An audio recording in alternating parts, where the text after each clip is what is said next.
Okay, let's get started. I think we're good to go. Right, Cat? Cat has her feet all over the keyboard, so if the stream suddenly shuts down,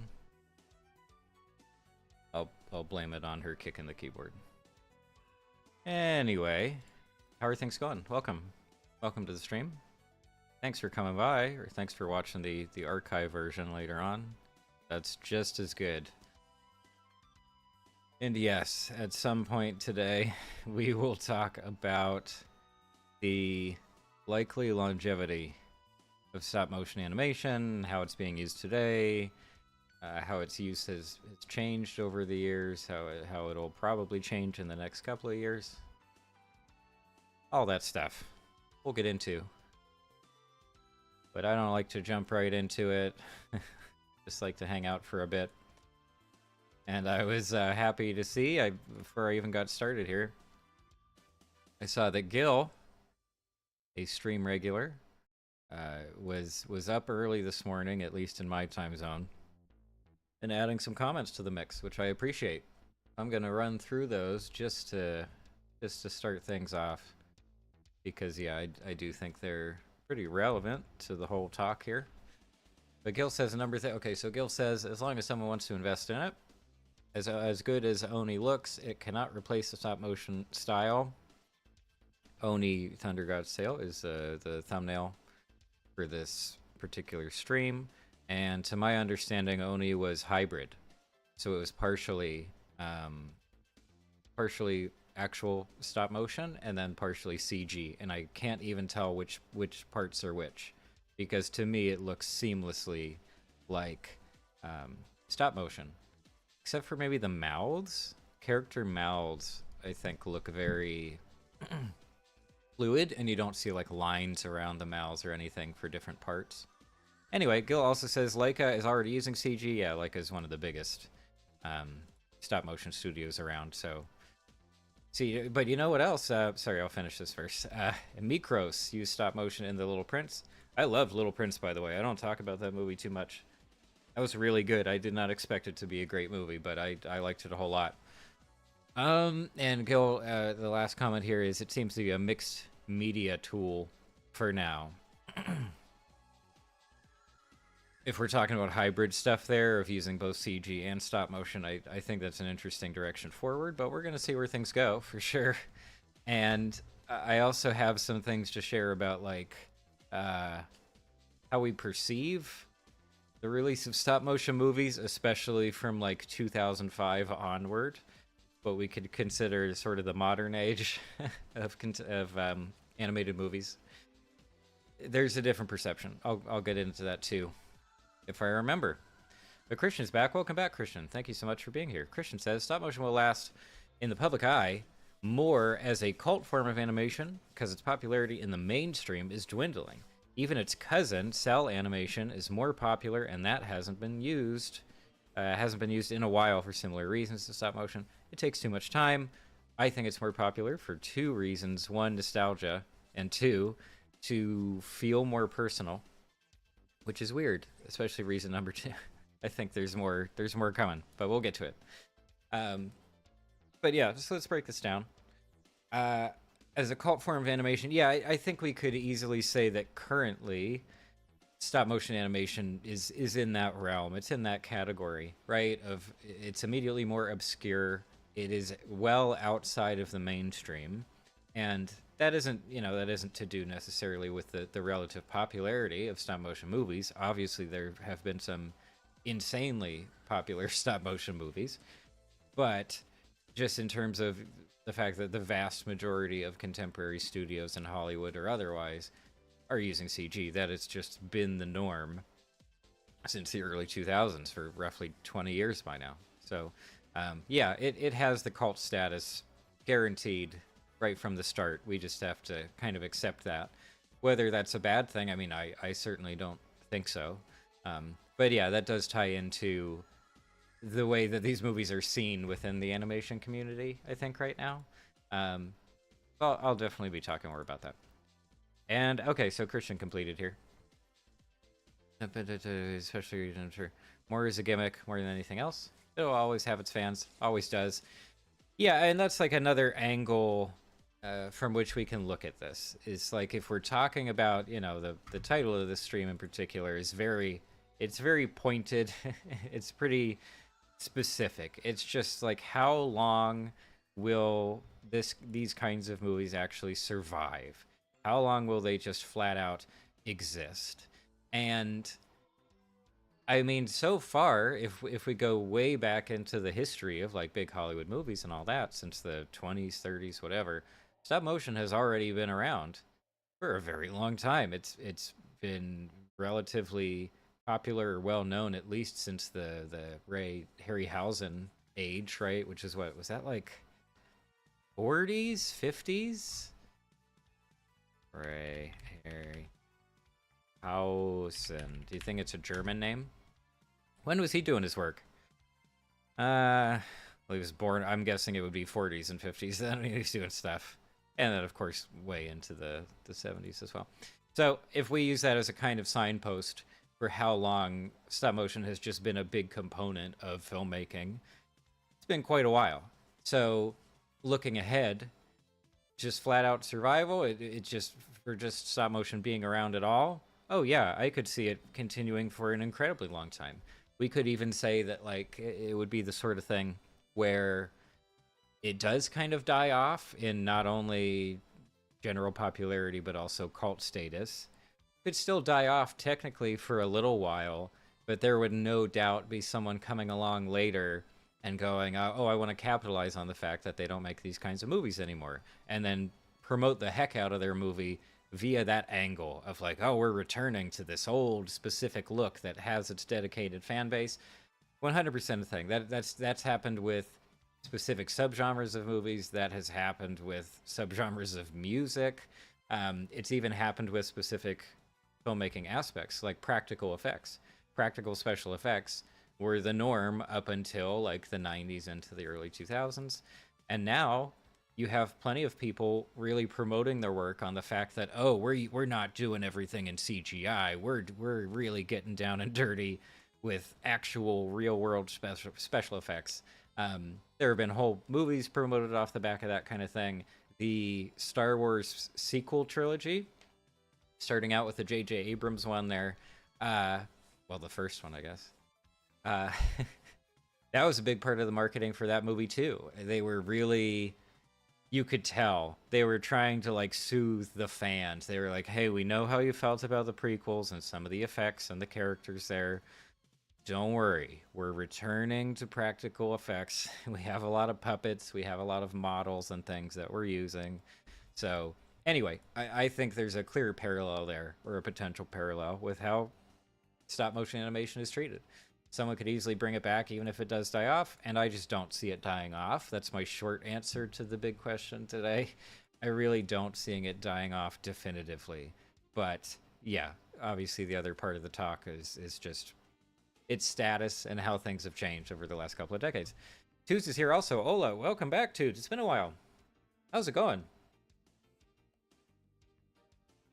Sorry, I'm very tired today, so I'm just trying to keep the energy up.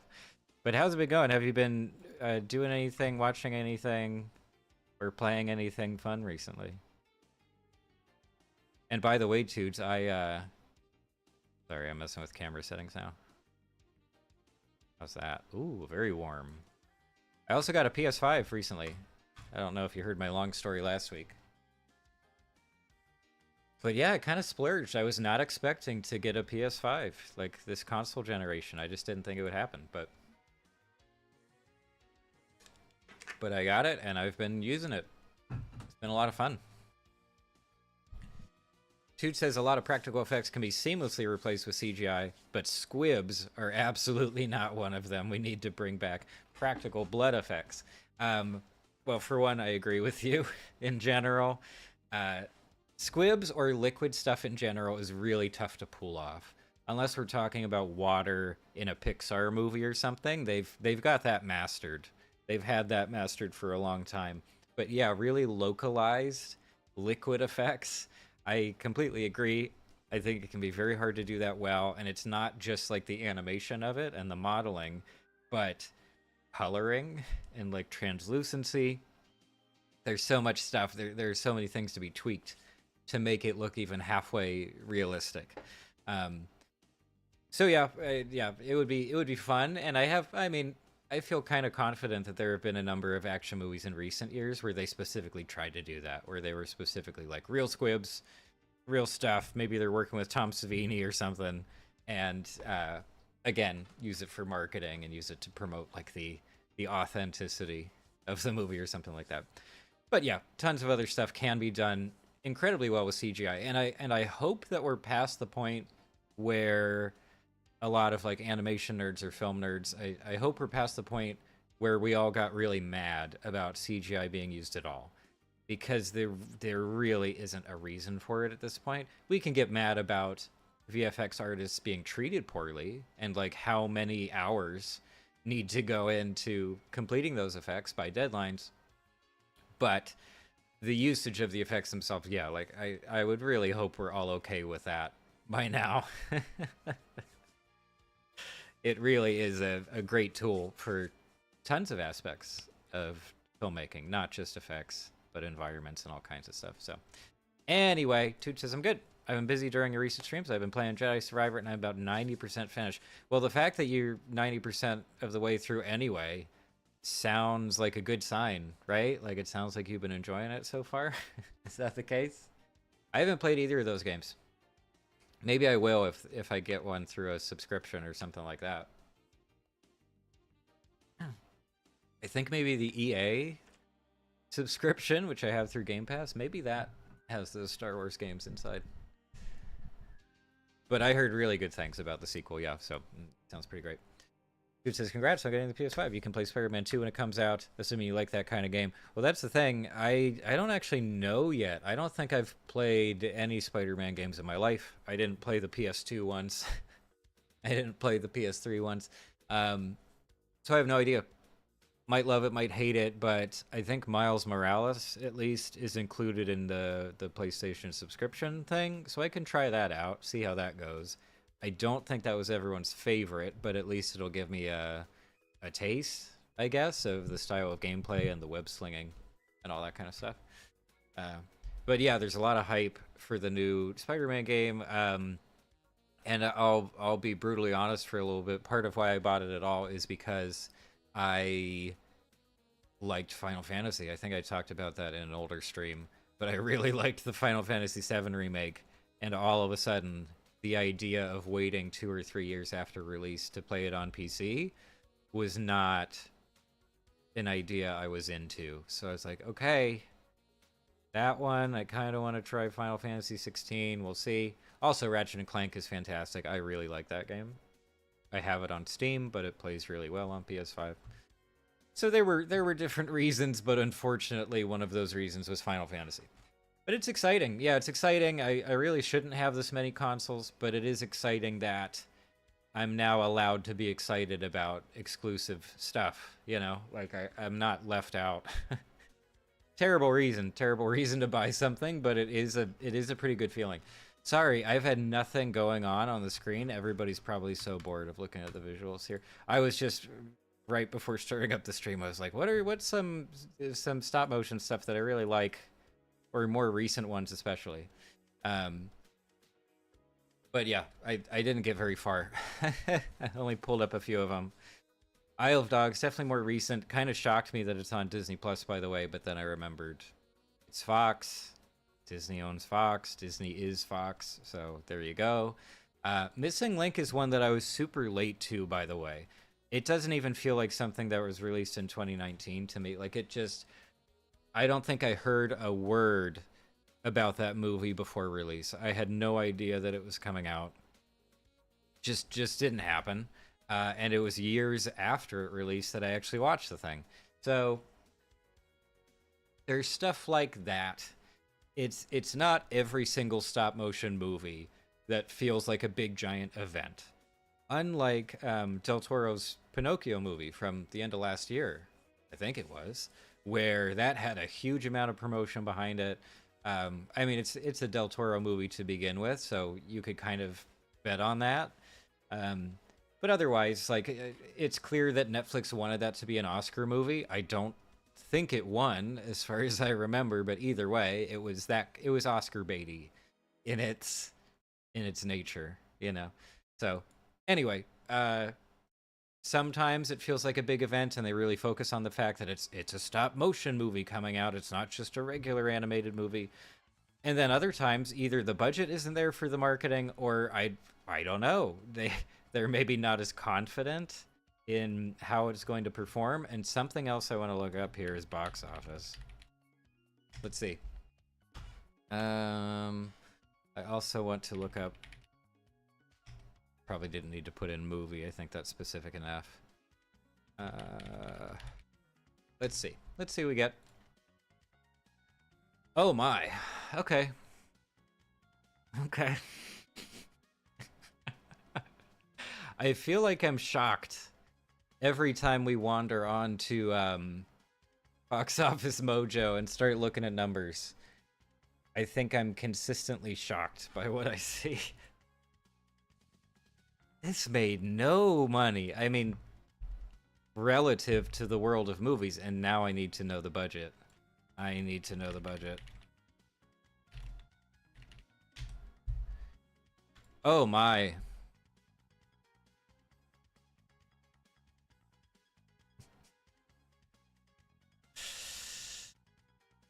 Ugo's here. Welcome back, Ugo. How's it going? Ugo says Amazing World of Gumball had fake stop motion and fake string puppet, all done with CG. And Ugo says, I mean that guy that did Mad God. Yeah, remember Mad God? That's a very good movie. It's a tough movie. It's not to everyone's taste, but incredibly impressive. But again, the amount of time, wasn't that like 10 plus years that he was working on that? But my gosh, they lost roughly 75 million and probably more. If they spent any amount of money on marketing, that's not included in the production budget. That just amplifies the loss here. That is nothing. Kubo was another one that kind of failed, right? Financially, I mean.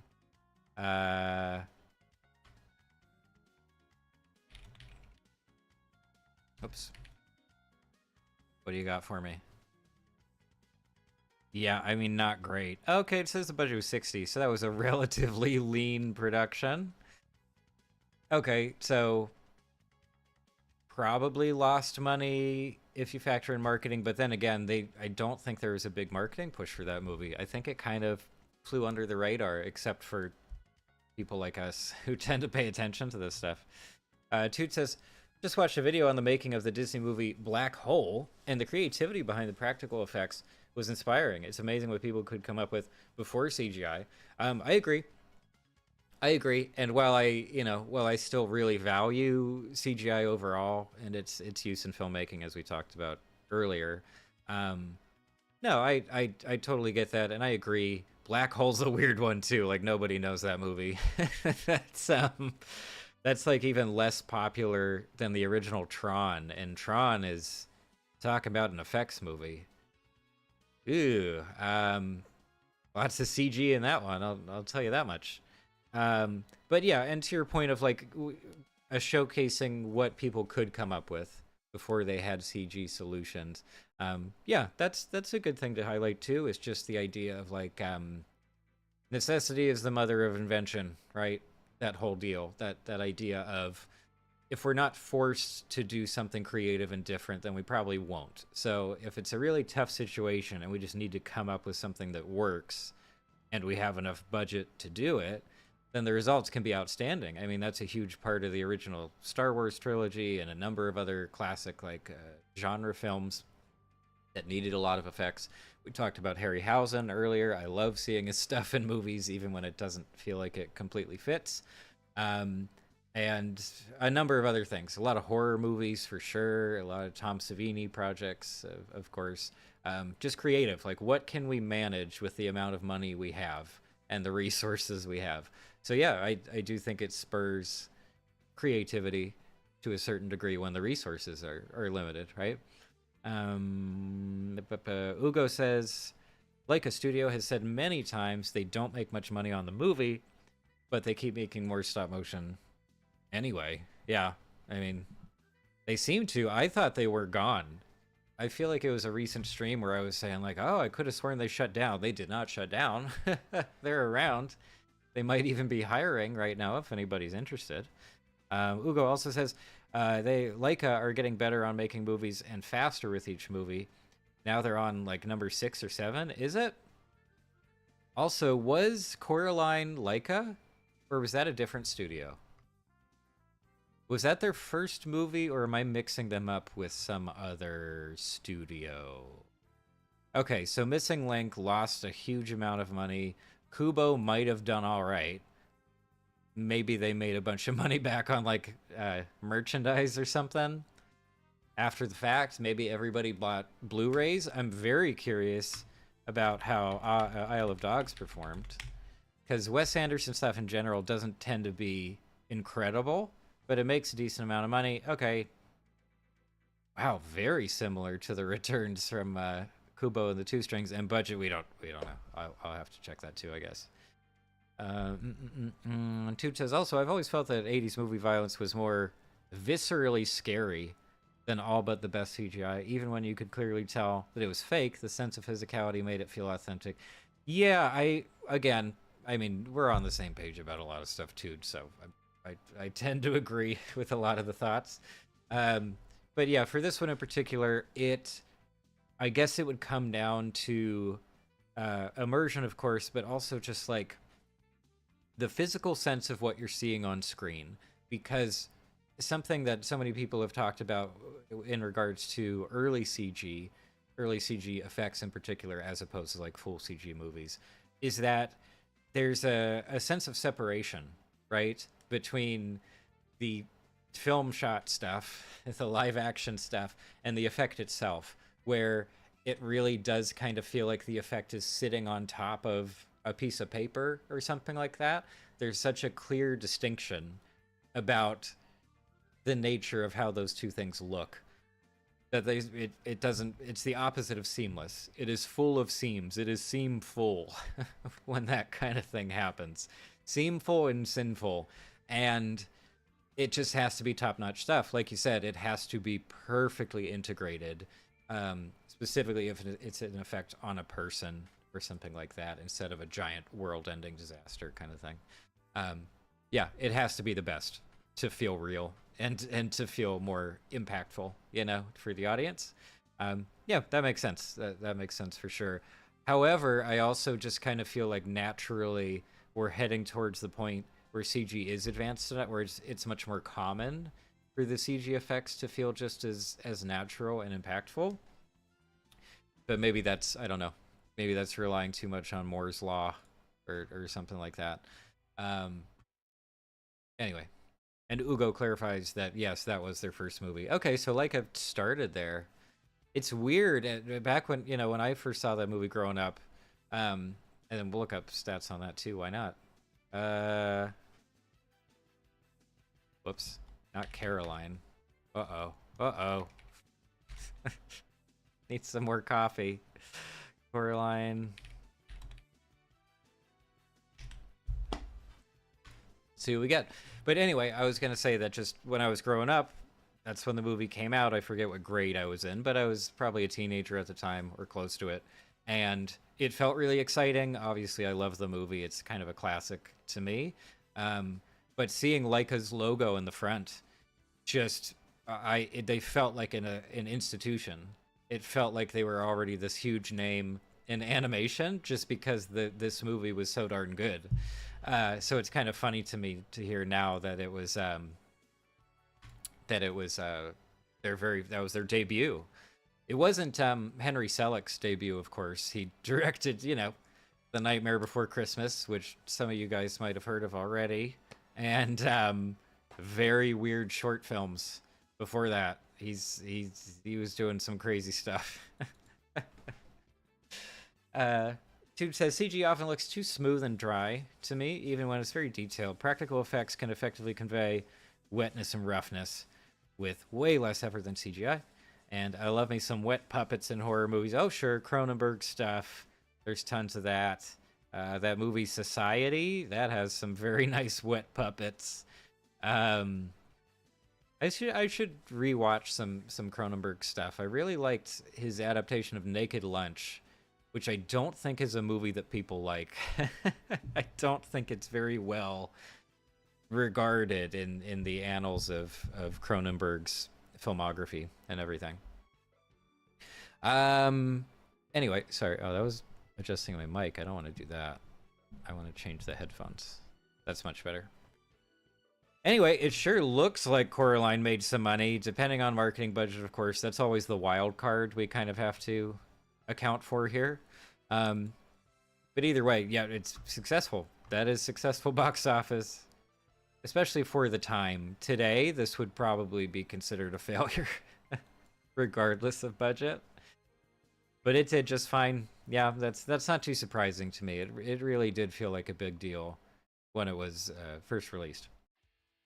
Also, Toots, off of the back of your recent comments there, can you think of, this is a challenge, I guess, but can you think of a movie you've seen that uses a ton of CG effects that actually felt like really convincing and it didn't bother you that they were using a bunch of CG? I'll try to think of one too, but I would be very interested to hear to hear your thoughts on that. Ugo says The Matrix 1999 had very good CG, way better than the next movie. I don't even remember. Matrix 2. It even looks better than most of the stuff now. It's a very good edit, and it's in shadow, so it looks better than Thor: Love and Thunder. Well, that was controversy, right? The CG effects for that movie that was controversial, and how the artists were treated. That was a whole thing that we don't have to talk about. Sorry, I'm also digging up some more music for us to listen to. I'm also partway worried that some of this will get us a copyright claim, but I guess we'll find out. Etrian Odyssey 3, how about that one? See how this one sounds. Right up. Okay, calmer. But I do immediately like it. Okay. What was I doing? Where were we talking about? Okay, here we go. Oh, we were talking about the Matrix stuff. I mean, I agree. Also, but, you know, in general, it's a caveat. It's not a big caveat, but Matrix, the budget, the tech that was going into that movie was completely insane. It was all cutting edge stuff, as far as I understand. So it's not as surprising to me that it's really good, but it's still worth appreciating that the CG in that movie's really good. Also, Basic Nerds here. How's it going? Welcome back. What'd you miss? You know, you can watch it later if you want. No, we've mostly been bouncing back and forth between actually talking about stop motion stuff with, we were talking about some CG things. We talked about video games a tiny bit. But mostly talking about CG movies, whether they'll stick around, not CG movies, stop motion movies, whether they're going to stick around for a long time. The answer is probably yes, although we definitely don't really see them being in the mainstream for the foreseeable future. Like it's a cult status style of animation, art direction, whatever you want to call it. So limited there, but I don't think it would die off completely. And then we've just been checking like how much money some of these other stop motion movies made, and some of them did not do very well at all, like Missing Link, for example. That's what we got. Dude says, I like the CG implementation in David Fincher movies. That's funny. I was just going to say something about Fight Club because we were talking about Matrix, which I think was the same year. And that's a great looking movie too. I don't know how much CG it's using, but it still looks very good. Anyway, David Fincher movies. But I feel like most of the violence is done with practical effects. His cinematography is well suited to seamless CGI. Yeah, probably fights for sure. It seems very clear that they're shooting his stuff on physical locations as opposed to giant blue screen rooms.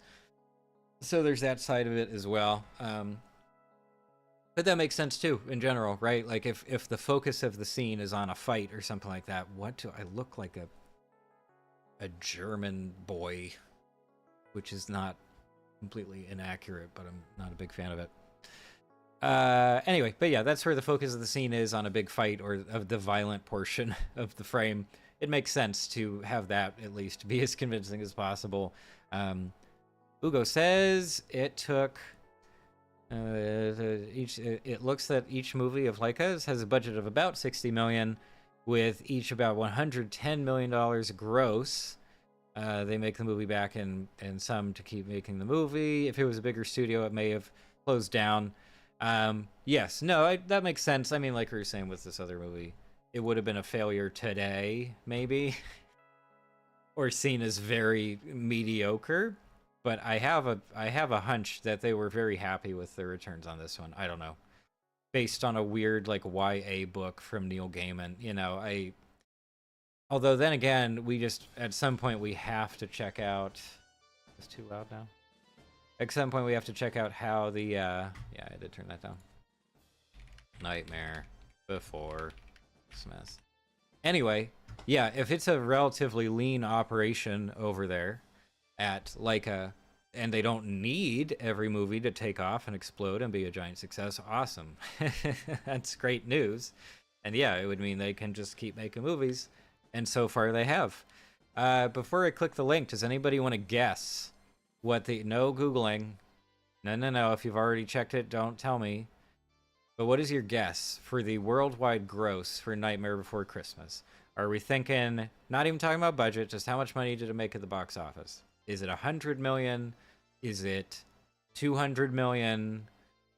Where does this one fall? I want to hear at least one guess before we move on. Okay? Let's wait on that. Basic Nerd says 2 days to One Piece LA, the live action series. Hype is real. There's a few scenes that leaked from the early screenings, plus a 1-minute promo clip from Netflix. Looks amazing. Awesome. I'm happy to hear it. I did forget that it's coming up so soon. I just knew it was end of August and then didn't think about it again. But cool. Yeah, I'm happy to hear it. And as I said before, I will be checking it out. I will be taking a look. Who knows? We'll talk about it on one of the streams for sure. See how people feel about it. But anyway, that is what we will be doing. Are we good? Yeah, we're good. Nerd says 400 million. Okay. All right. That's okay. I'm not going to say my guess yet. Tude says, some of the behind-the-scenes videos from Girl with a Dragon Tattoo were crazy. There were many scenes where 90% of the screen was CGI, but you'd never tell unless you did a frame-by-frame analysis. Oh, okay. All right, well, you know, forget what I was saying about, like, localized practical effects or something like that. It sounds like most of it was CG, at least in that one. I would be interested to hear what percentage of Fight Club was CG stuff. I haven't watched that movie in a long time.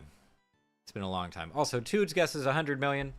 I think these are both good guesses, and I'm gonna wuss out here. I think I'm gonna go with like 150. I have no idea if that's realistic, and I'm not really factoring in inflation or anything like that. I'm gonna say like 150. I feel like it wasn't insanely successful until the merch and stuff rolled around, but I don't know. Let's find out. Let's see what we got.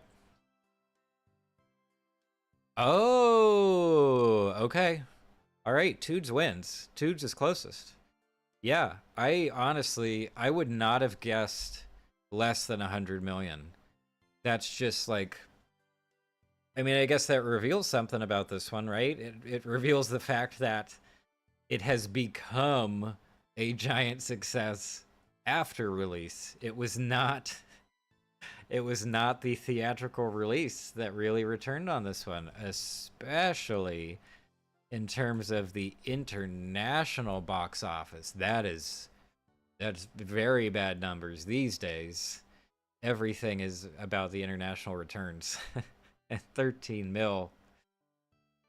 Yeah, it's a very small piece of the pie. I'm glad that it gives percentages. That's actually pretty nice. Wow. Okay. Tude says it was shot on location, but they used CG to add or remove anything from garbage cans to cars to buildings. Okay, for Dragon Tattoo, right?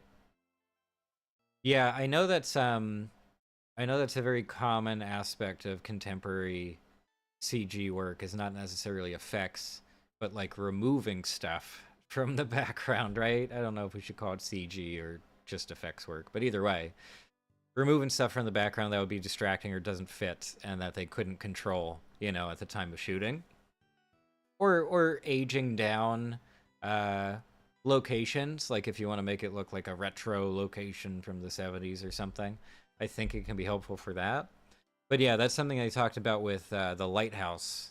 If you remember that movie, there were just so many like seagulls and birds on whenever they were shooting outdoors. And they were like, yeah, we're going to have to paint out some of these birds. There's just way too many birds. It's really distracting. Um, anyway, well, there you go. Yeah, I would have easily, like, if we were doing a little contest of, like, guess what the most successful stop motion movie ever made has been, I probably would have guessed Nightmare Before Christmas, at least off the top of my head and without too much time to think about it. Yeah, the cultural impact of this one far exceeds its box office numbers here. And yeah, merch is absolutely a huge part of that. You'll see that to this day. The number of Jack Skellington t-shirts and hoodies and all that kind of stuff. It's like, I don't know, not a universal symbol, but an iconic character, as the kids like to say. Yeah, kind of shocking. Kind of shocking. Although now I want to look up what is the most successful stop motion movie. See what we get. Okay. This doesn't seem right, but but I'm looking. The numbers. What do we got here?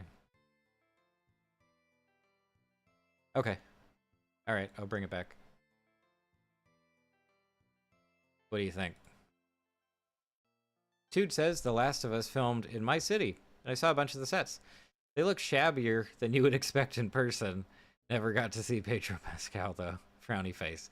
I agree, that is a frowny face. Yeah, no, that's exciting, though. It's exciting when you get to hang around sets. Well, probably not for very long, but just running across sets and stuff is exciting. There's a lot going on. There's so many people involved in all the processes, too. It can be kind of crazy to see. But yeah, usually when I see sets, or not sets, but yeah, filming locations, whatever, here in the city, it's just like cityscapes. It's stuff in downtown LA that they want to make look like some other American city. So it's never something too interesting. You're not seeing stunts or cars getting set on fire or anything like that.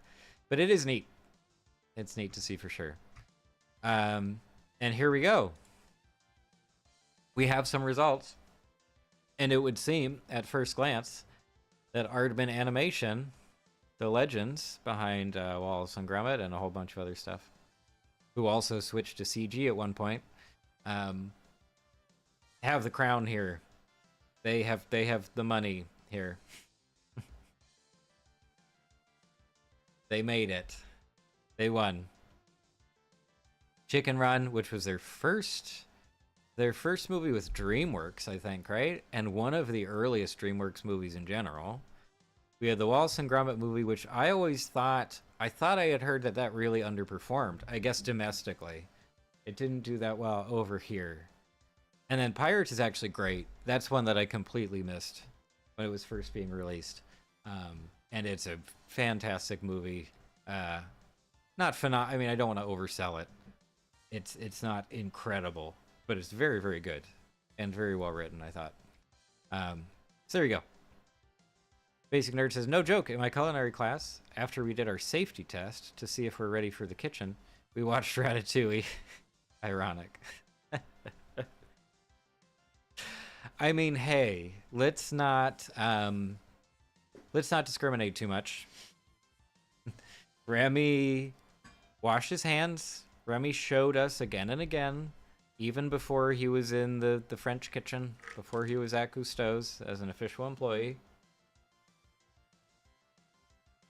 He was washing his hands. He was doing his part. That's all that matters. He's completely hygienic. It's fine. Hey, okay. But that also does sound like a fun thing to watch in a cooking class. Anyway. Okay, is there any other interesting information or insights to be gleaned from this chart here? It is very dry, too. This would be nicer as an infographic, but that's okay.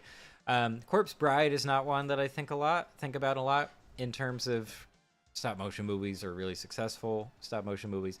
But that was kind of the height of Tim Burton's powers, in my opinion. And he was trusted and people knew who he was. Nightmare had already come out. Look, that's all the way down here at number 10. It just kind of makes sense that that was relatively successful. Dude says Chicken Run is an all-time classic in the cinematic canon and cinema in the Scorsese sense. Yes, of course. Yeah, no, Chicken Run is fantastic. And that is another one that genuinely felt like a big event movie as a kid, at least in the realm of like children's movies, family movies. Yeah, it totally felt exciting and interesting. And we wanted to see it in the theater. Basic Nerd says that it's crazy that Mr. Fox, Fantastic Mr. Fox, is not in the top 10. Yeah, I mean, I can kind of believe it just because, unlike Nightmare Before Christmas, that's one that I can definitely believe really had its cultural impact and earnings backloaded, rear loaded, whatever. Wes Anderson was still relatively, not unknown, of course, but relatively niche and obscure at the time that was released. They did do a pretty good marketing push for it, as far as I remember. It has all the huge names in the cast, obviously, but I'm not too surprised. I don't think I didn't see that in the theaters. No way. I saw that way after the fact, yeah. Also, I have no idea what this is.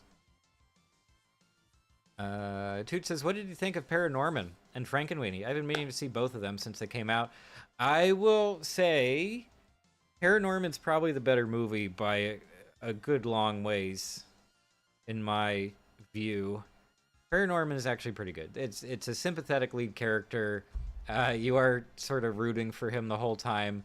Frankenweenie is almost a similar setting. I don't know. It does feel similar in a lot of ways, other than the core premise. But yeah, Frankenweenie doesn't quite work as well for me. I know that was a thing it was some kind of design that was near and dear to Tim Burton's heart. I forget if he did a short about that in the beginning of his career or what it was. Either way, that one just didn't work quite as well for me. They're both a fun time, a fun watch. If you have some free time, it works. But yeah, I think Paranorman is worked a lot better for me. Kind of strange to see Del Toro's Pinocchio on the list at all, just because it barely had a theatrical release. Like here, there you go, no domestic. Oh, okay. So maybe it was maybe it did have a limited theatrical release internationally. I wasn't aware of that. I just assumed it was straight to Netflix for everybody, but I guess not. Had some different distributors. But yeah, anything else interesting here? Kubo we talked about. Isle of Dogs we talked about. Kind of funny to see the Wes Anderson movies right next to each other. James and the Giant Peach, another classic, and it looks like it made not a lot. Ma vie de courgette. Oh wait, I have seen that. I saw that movie. What is this? I was hoping. Yeah, My Life is a, was it Cucumber? Is that what courgette is? Maybe.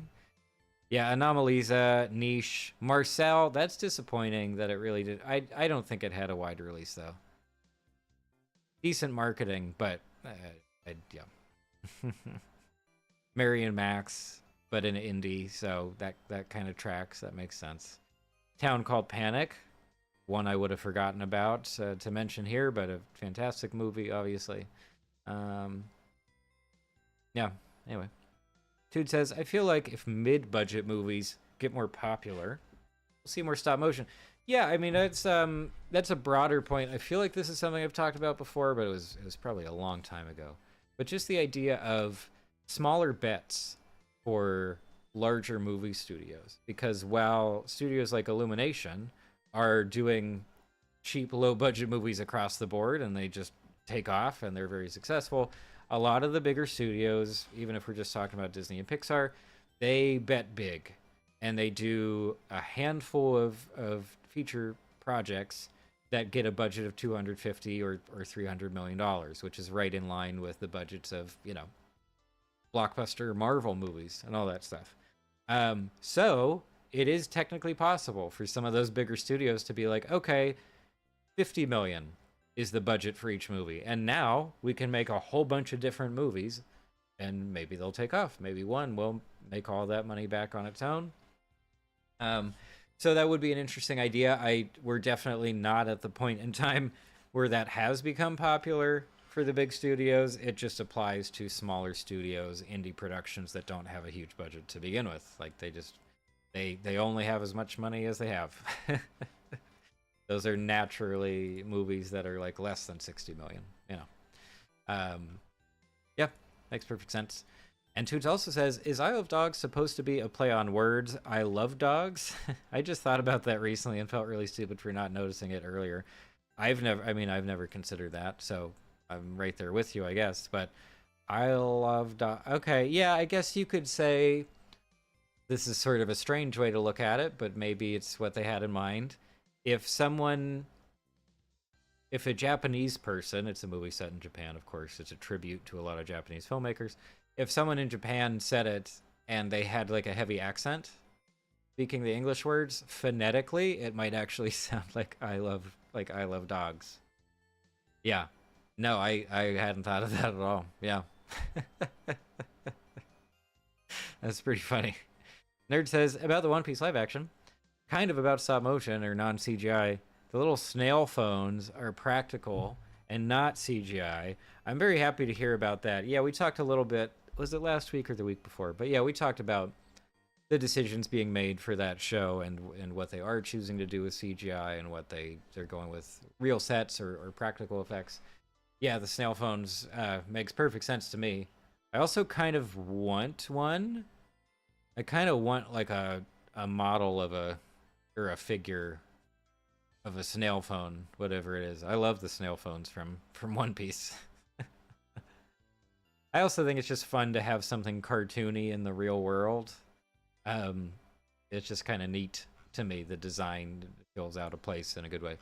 Okay, so yeah, so there is a quick note that I wanted to make, or like a comment, I guess, that I wanted to share about the way that certain CG animated, not CG, keep mixing them up, the way that certain stop motion animated movies are marketed these days.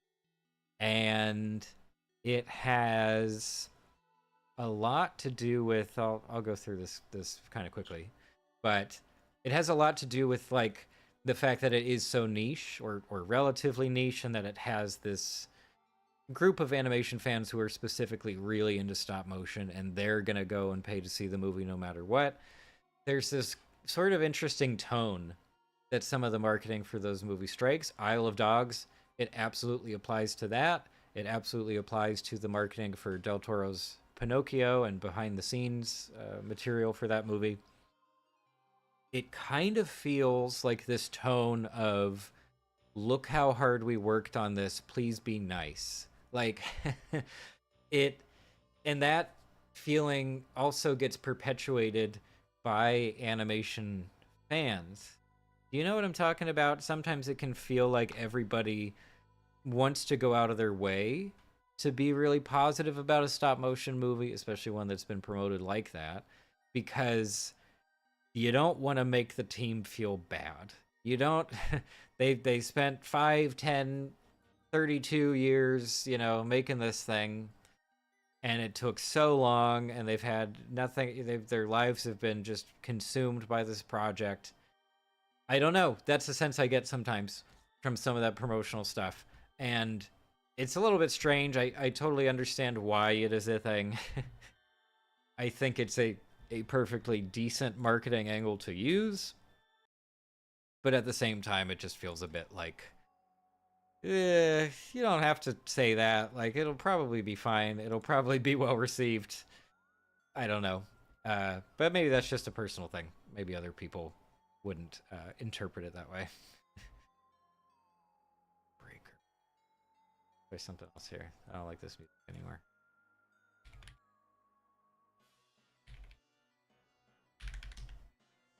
What do we got?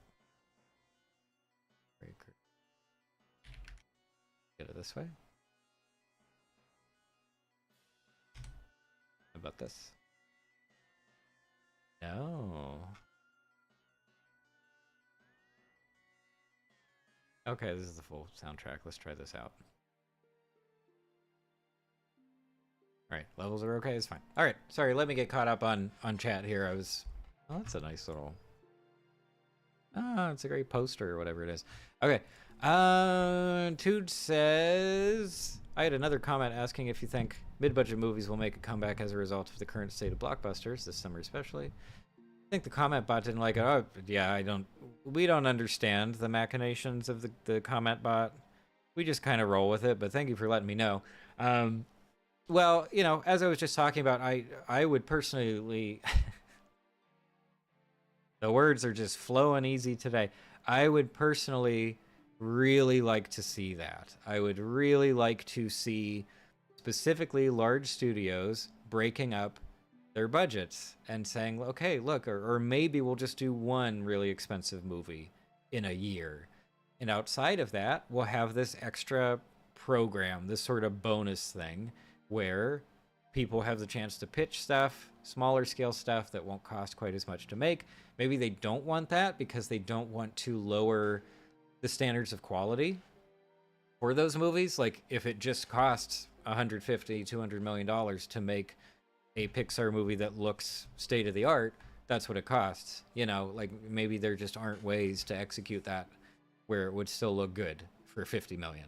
I don't know. I would love to see it. I think it would be really exciting, and it would also just be an opportunity for greater diversity, and not just diversity in the usual sense that it's used, but like diversity of story and ideas and creativity. I doubt they would all be remakes of other stuff. Like it would be so much room for new ideas and things that people just want to try out. Yeah, I would love that. That said, I mean, there have been plenty of movies this summer that have turned out to be extremely profitable, including even well, potentially Elemental from Pixar. That has gone on to make quite a bit of money. So it wasn't like the horrible summer movie season that we were all kind of expecting back in June. But yes, the point still stands. There have been some giant flops, and it's worth thinking about how things could change in that way. But yeah, again, I would really love to see some smaller scale movies because that would mean more. And in a way, we're getting that from some of the streaming services. Like it does exist. But yeah, I don't know. From the big studios especially, it would be really great. Okay. Ugo says Joe Penhall, the guy behind shows like Mindhunter, uses a lot of CG in his movies and show, but it's all in the background. Makes it look like a city, but they're all in a sound studio. Okay, so environmental stuff, things like that. Also, Ugo was saying between Paranorman in 2012 and Bach Trolls 2014 and then Kubo 2016, each had less than 3 years between each movie.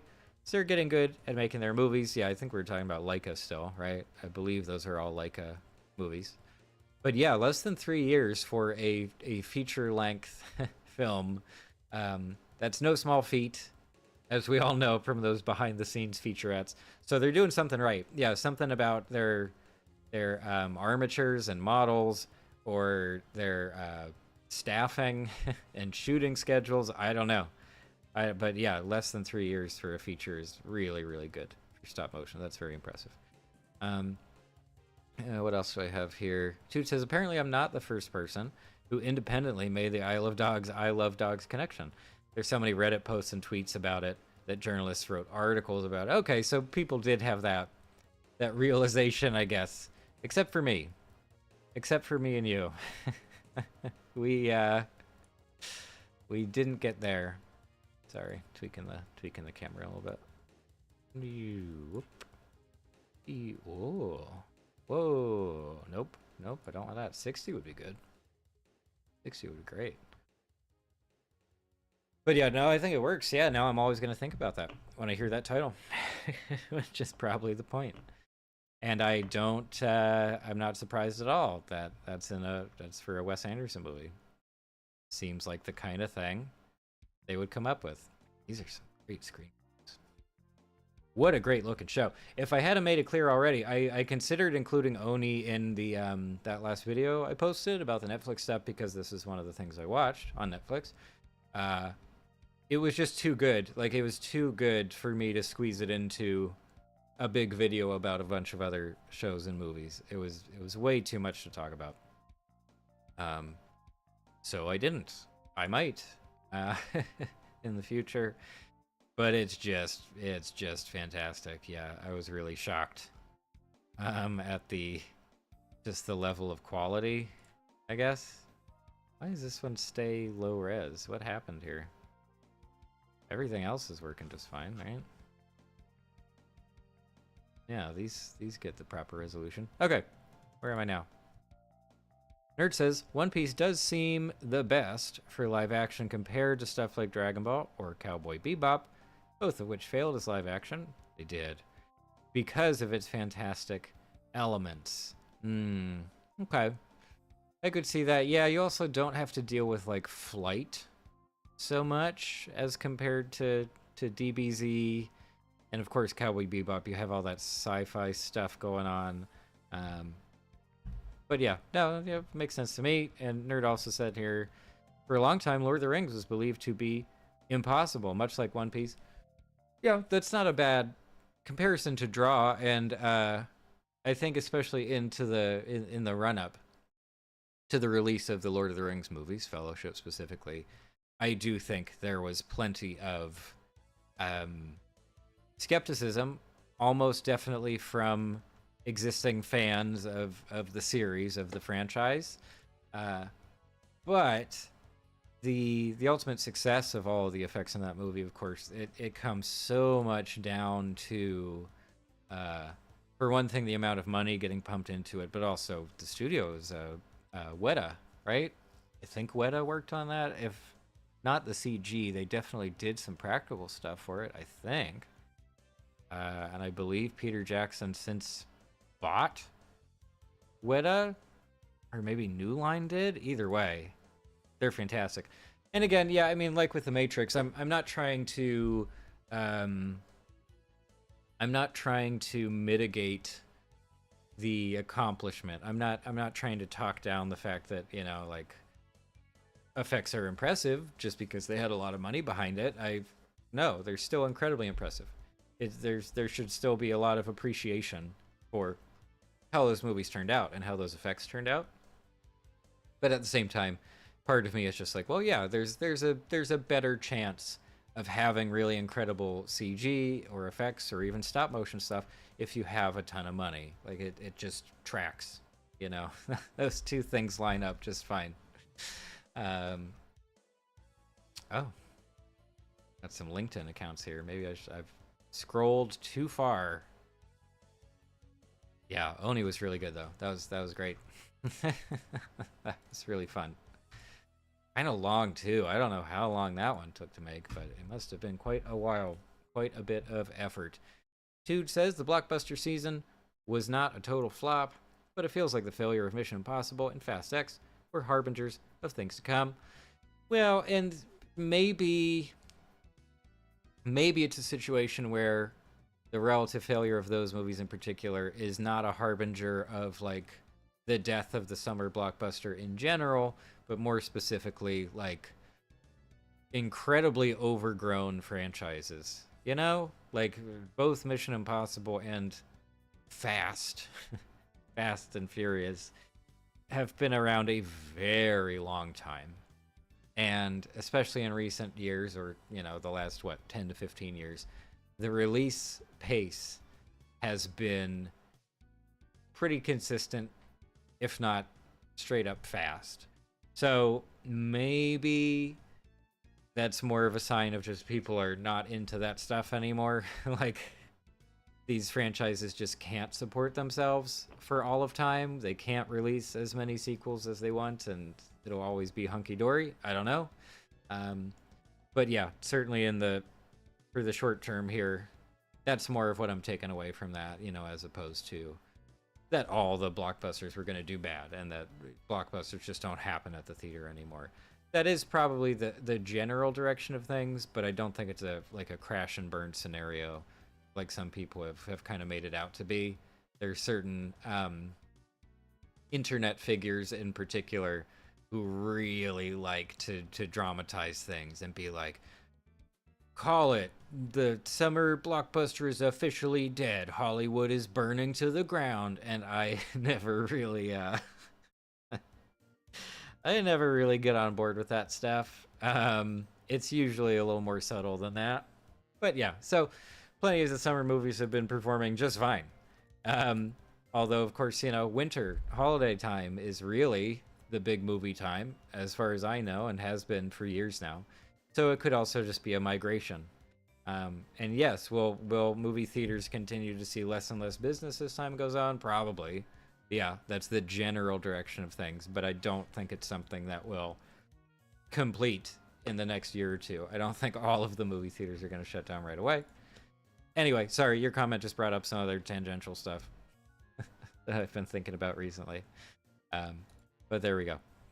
Let's see. What do we got here? Tude says, my biggest "they could never film that" moment was when I read the third book of his Dark Materials trilogy. The HBO show seems to have done it justice, but I haven't gotten to the third season yet. I haven't checked that out at all, so I'll take your word for it that it's been, faithful or a successful adaptation or whatever. And Tudes also says that Mission Impossible and the Fast Furious series were the most reliable blockbuster series that weren't adapted from other media, so they held a special place in my heart.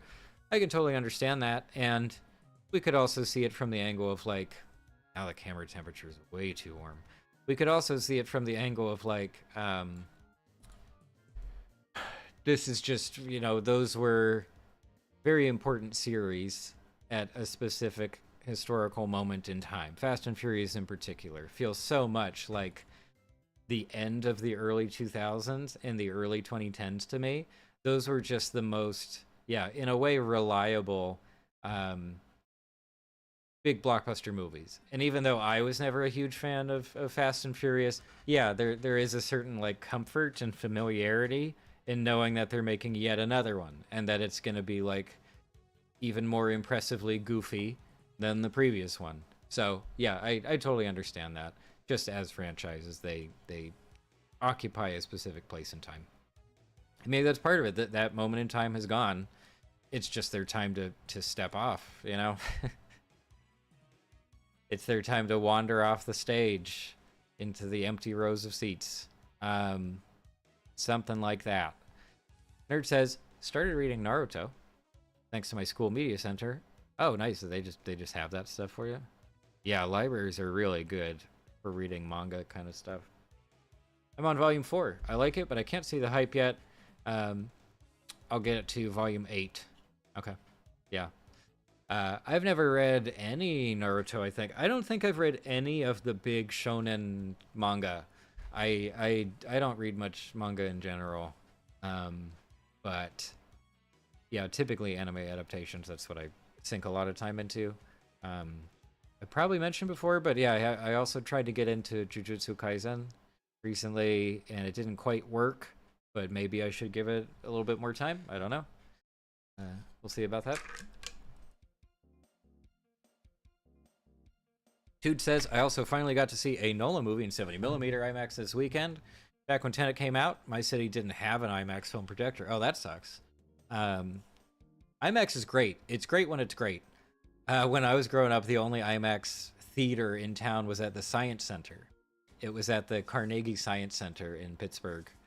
And they didn't show just regular movies. They showed nature documentaries and that sort of stuff. But it was so cool, just the size of the screen and the way that the theater was arranged and everything. That was always super exciting.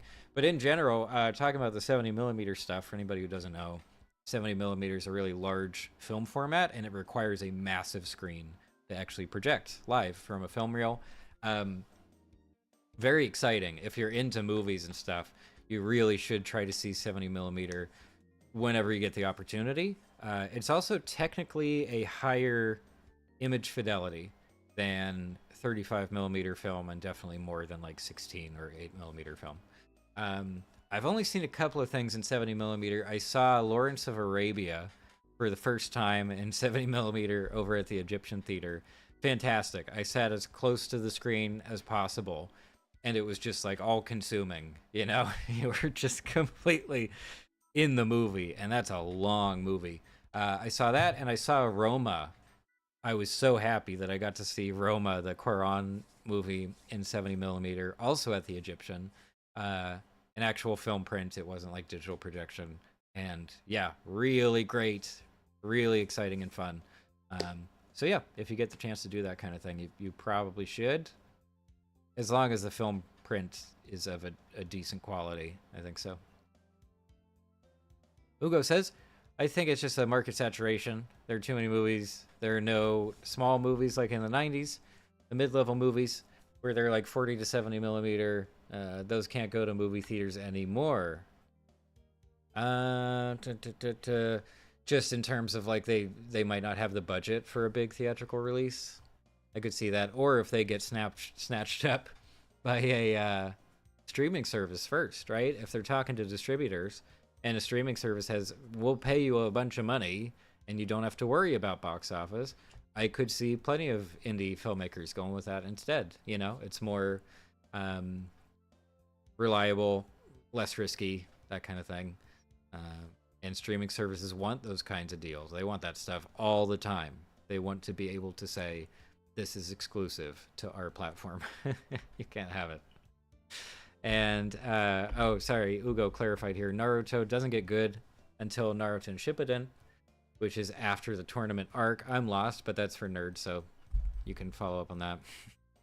Yeah, I don't know. If I wouldn't buy all of like the Naruto or the One Piece manga or anything, but I would borrow them. If it was a library situation, I would, yeah, why not? They're fun. It's usually quick to get through. That'd be a good time. Nerd says for the One Piece live action, if we get a season 2, I think Chopper's dub voice actor should play him no matter if he's CGI or a puppet or anything else. She knows the character in her 10-ish years. Oh, okay, so about 10 years of voicing the character. Okay. I mean, I'm down for that in general because Chopper is going to be a CG character as far as I know, if it does end up happening. That just makes sense. Why not just use the voice actor? Like, unless it really doesn't fit. If the performance really doesn't fit what the rest of the cast is doing, maybe not. I'm sure they could make it work. Okay. Tude says, apparently during the first week of Oppenheimer in IMAX in my city, the projector failed spectacularly, so they had to show the digital version instead. Oh no. Did the projector explode by chance? Did it happen to blow up or make it look like the screen had just become singed? That would be pretty fun. But yeah, Nolan loves the IMAX stuff. He really likes shooting on IMAX, I guess. But yeah, anyway. Christian, welcome back. How's it going? Christian says cell animation is drawings done in stop motion. Right, yeah, with the cells, like translucencies, right, that have to be layered on top of each other. Yeah, no, I mean, even when we talk about like traditional animation these days, which just means 2D instead of 3D, of course. Yeah, almost every studio, as far as I'm aware, is using digital tools, you know, and tablets and stuff, rather than physically animating on cells. Yeah, it's not paper. It hasn't been paper for a very long time. Cells were being used for quite a while in TV and film animation. But yeah, I think that's a fun way to put it. That it's you know, the drawing motion or drawing version of stop motion, and that's what all animation was for so long. You know, It's always about the illusions. It's the illusions of movement as opposed to, oh, it's actually a move. Look at that. It's controlling itself. But that's also part of the magic in general. I would even argue for CG stuff. Like, it's immediately special to see something moving on its own if you've been animating it. You know, like it really does just feel like drawings or whatever, or 3D models until it's all stitched together. And it's like, oh, wow, that's really neat. Even if it's bad, even if it's poorly executed, it's just really neat to get that kind of flip book effect, you know? But yeah, Tude says, it was still a bit janky when I watched it. Why? A lot of flickering in the brightest parts of the image is well worth the experience. That's too bad. Yeah, I mean, certainly at this point, if I'm in a movie theater, and it's almost always digital projection, of course, but if there's some kind of issue with the projection, I'm not into it. Like, I'm not very tolerant of that kind of thing. There are more excuses when it's a film projection. Digital stuff, no, you're playing a file. Your equipment should be up to snuff, you know? So it does bother me when I come across those kinds of things. But it's usually not very common. Yeah, like you said here, I think it's much more common with film projectors. Even though they're modern film projectors, they're not from the 1930s, but like, yeah, they have their problems. They have lots of points of failure, you know. But I'm glad to hear that it was still worth it. You know, I'm glad it still really worked. Nerd says, I saw a video on Reddit of someone farting during Oppenheimer right after the countdown. I'm sure they went there just for that, right? I'm sure that was the plan from the very beginning. It was like, this is what I'm doing with my day. And that's all there is to it. I could absolutely see that happening. Anyway, there you go. Tude says the audio desynced and cut in and out at the beginning of the movie, and it would have taken several hours to rewind the movie back to the beginning. The audience was really angry. Yeah, that's not okay. That is not something that, and like, not that you should be rude about it, you know, it's not something where you go and yell at the projectionist, but totally, yeah, you don't, you never want to see that. That's really annoying. What else can I put for visuals? I mean, I don't know how much longer I'm going to be streaming, but I feel so bad when it's just sitting on a static web page. That is not the most exciting visual. Okay. Nerd says, fun fact. Outside of Japan, France is the second biggest market for anime and manga. Not the US or South Korea, like many think. Yeah, I would have assumed, well, I don't know. I would have assumed at least that the US is one of the biggest markets for Japanese media of that kind. That would just make sense to me. But no, I guess not. Yeah, that's interesting to hear. France, so there you go. That's where, in France, they must know their stuff at this point. If they've been buying and watching all of the anime and manga for years now, outside of Japan, they must be experts. So if you ever run into a French person, be sure to ask them. Be sure to ask them if they're caught up on One Piece. And maybe also about Ranma 1/2. See how they feel about that one. Christian says, so someone talks about AI. I love AI. Did we get there? In terms of animation stuff, we could. Yeah, I mean, I guess that is part of the stop motion discussion, right? Is like, how soon, if it's not a thing already, how soon will we be able to recreate the look of stop motion stuff with not just CG, but AI generated CG imagery? Like, are we already there? Is it a matter of 6 months? Is it a matter of 2 years? But regardless, it does seem like we could very easily get to that point. And in that case, yeah, what do you do? What do you do? Like, I can still see the audience. I can still see the enthusiasm for actual stop motion animation stuff. But if really what you want to focus on is just that look, why not? You know, like, I could easily see some studios using that approach instead of traditional stop motion. And yeah, something else. I mean, it comes into Oni a little bit, but it also comes into movies like Spider-Verse, the new TMNT movie, stuff like that, where a lot of studios are now using what I guess is referred to as decimated animation, or just they're breaking it down so there aren't as many individual frames for character animation. That is borrowing from stop motion. Like that just partially achieves the stop motion look. A Lego movie did the exact same thing. So like there's also the cross pollination. There's this possibility, continued possibility, to borrow certain elements of stop motion and apply those to other art direction and other apply it to CG as opposed to little tiny armature guys. Uh, it makes sense. I could totally see that continuing to happen too. Why is it taking me to Animal Crossing music? I mean that's fine, but not quite what I was expecting. Anyway, Toot says, funnily enough, it seems like the theater significantly reduced the audio volume during my showing because I could actually understand the dialogue and the sub bass didn't shake my chair. Well, that's very funny. That's very funny that those are the results of turning down the gain. Or, sorry, probably turning down the levels, for all those speakers and everything. Sometimes it's too much. When I saw Dune in IMAX, both times, it was too much. Sub bass was way too much, especially with some of those Hans Zimmer tracks. They just really didn't work for me. So, but yeah, they tend to crank it up pretty far.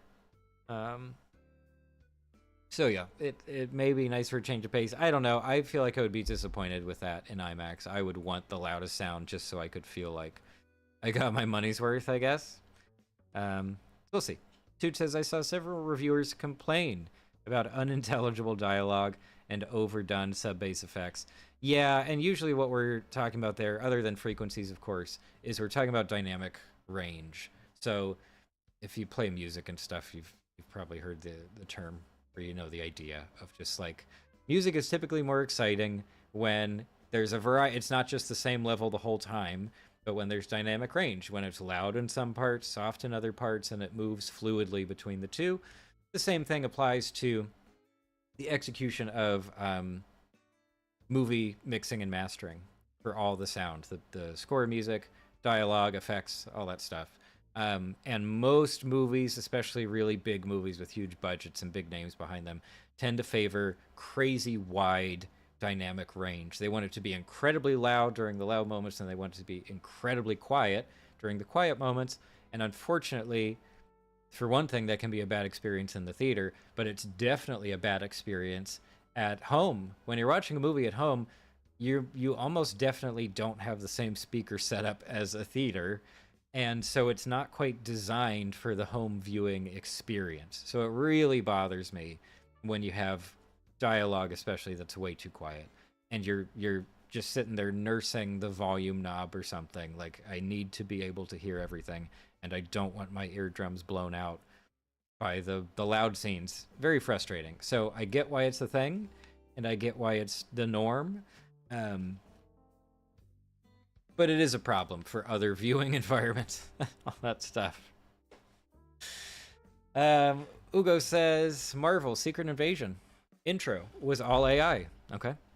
It looks weird, or it looked weird, but it did fit the show. Okay, yeah. I'm happy to hear about that. I have not seen it myself, so I can't really comment on that. Christian says, when is voice AI bad when used by big companies? For like, you mean AI based voice acting? Personally, I don't really want that in general, and it's not a question of how convincing it is. It's a question of what it would do to the professional voice acting community. And we're at a pretty good place right now. I think there's some incredible voice actors working, not just in Western stuff and English language stuff, but all different languages. I think there's some really great voice acting, and it hasn't always been that way. And I don't, if people aren't able to make, a living from doing that job anymore, they'll be de-incentivized from doing it at all, and the quality overall will drop. I that's one thing. That's the human side of things. In terms of execution, it's possible. It's possible someone could implement AI voice acting and probably no one would notice if it's a specific kind of show. Like maybe you could get away with it right now. But yeah, especially big studios, that would be, and this is part of the strikes happening with the Writers Guild and SAG right now, is like if one of the major studios that has contracts with these guilds and these unions, if they even tried it, if they even tried to use AI stuff for these big things, these big portions of production, it would be a symbolic gesture that would be extremely harmful to their relationships with those unions. So, like, there are very good reasons for why the studios haven't just completely converted to that kind of stuff by now, you know? So indies can do it all they want. Random people can write a whole movie with AI. They don't, it doesn't matter, whatever, you know? But if you have contracts, if you have relationships and depend on a group of professionals for your stuff, you can't be doing that. Can't be doing that unless there's some kind of crazy agreement in place or something like that. Sorry, let me catch up. I've been talking a lot for some of these things, but Tude says Into the Spider-Verse also used a weird low frame rate animation effect. Yeah, that's what I was referring to as decimated animation. I don't know. I like that term. It means to reduce by 1/10, so I don't know if mathematically it's accurate, but either way, I think it kind of works. It describes it well. Ugo says, did you hear that Dune 2 got postponed until March of 2024? No, I didn't. In fact, I was just talking to someone the other day who was like, oh, I'm planning to see it this fall or whenever it's supposed to release. So I assumed we were still there with the release schedule.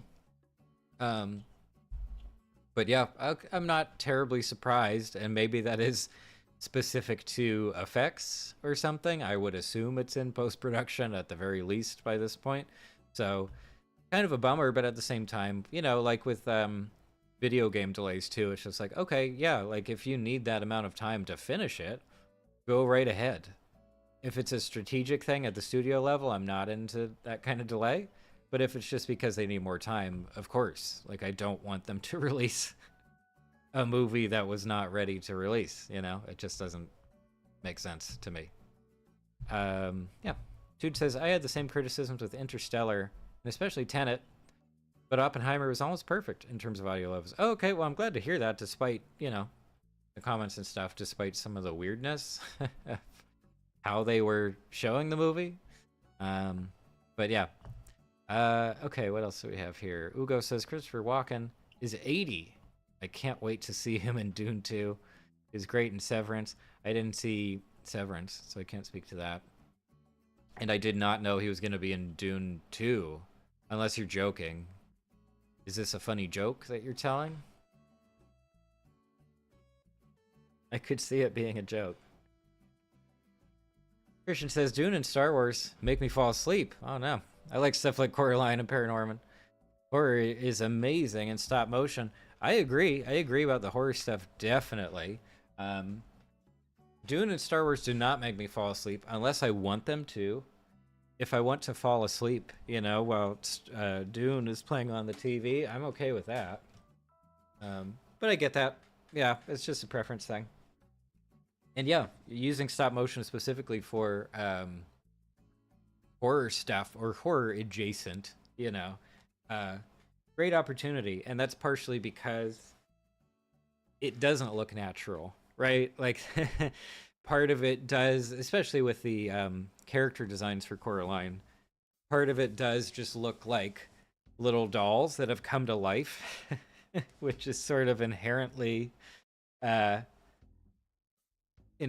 creepy. So when you go on to design an especially terrifying doll like Other Mother and her spider form and all that stuff, it's just even more so, you know?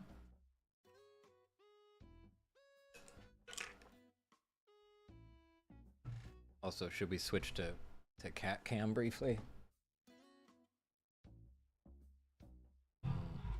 They're right there. Good. No, you're good right there. No. No, it's perfect.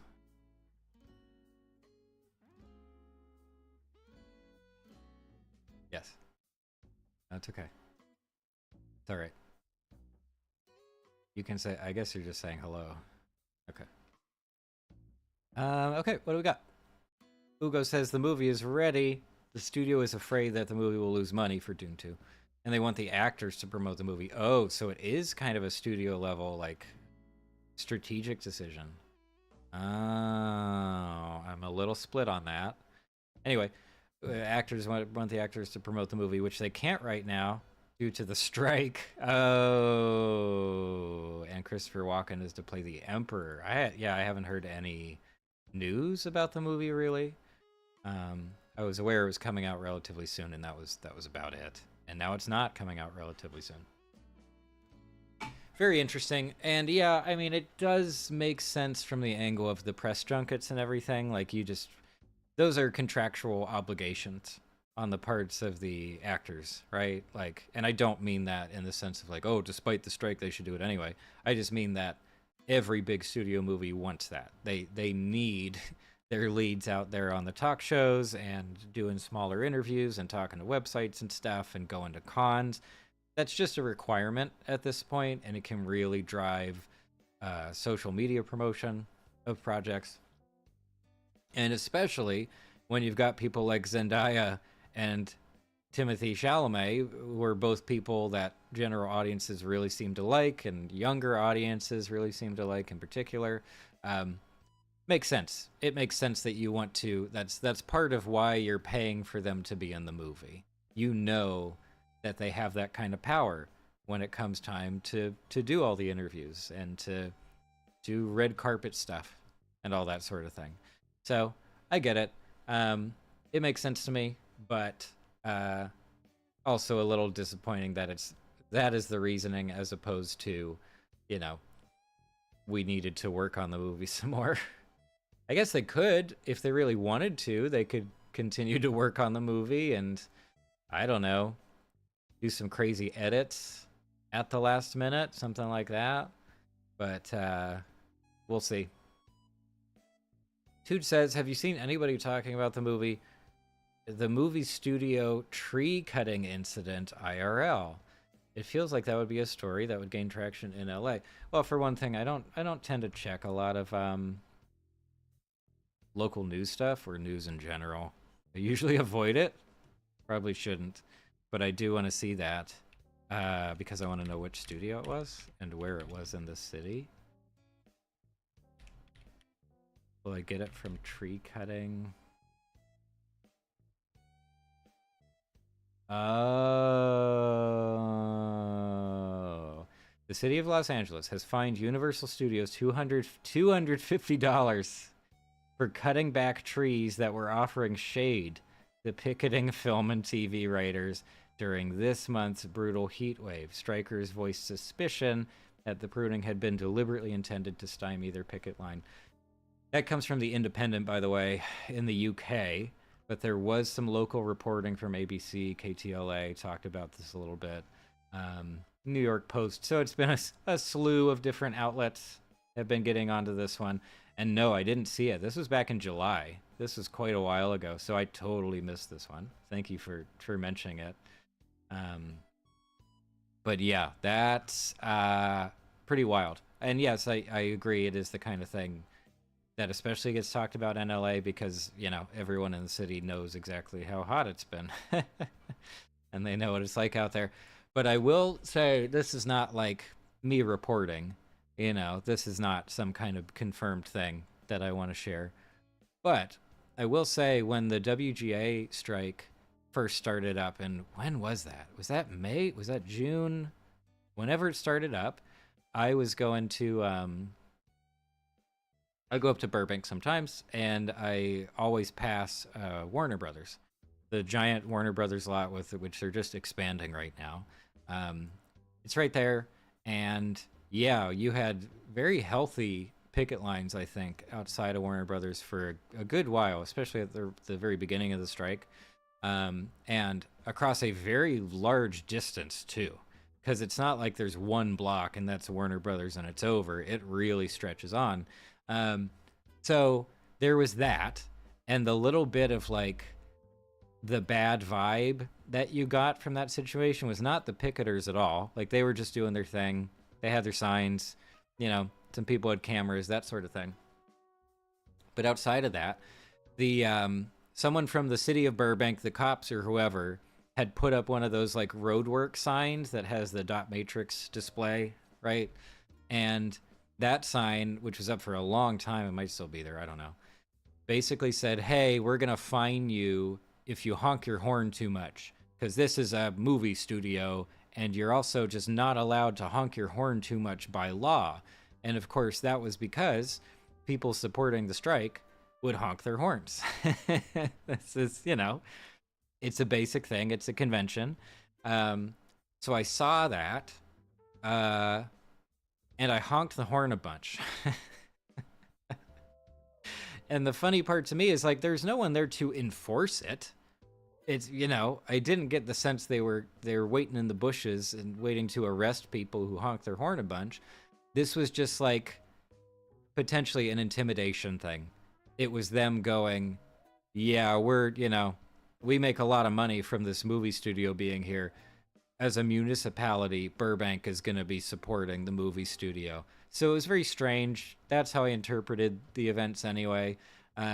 Obviously, that's not quite as dramatic as, like, depriving picketers of shade, because it's not a good look for you to have a ton of picketers in front of your movie studio. And it's not. It makes these studios look very bad.